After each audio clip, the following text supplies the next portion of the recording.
ছিনিয়ে নেওয়া হয়েছিল। এই মুহূর্তে হিলঘাট রোডে অশান্তি, পুলিশের এই পুলিশ কর্মী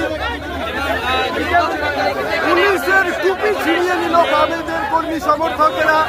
শিলিগুড়ির হিলঘাট রোডে অনিল বিশ্বাস ভবনের সামনে উত্তেজনা ব্যাপক, বম সমর্থকদের সাথে পুলিশের টুপি ছিনিয়ে নেওয়া হয়েছে।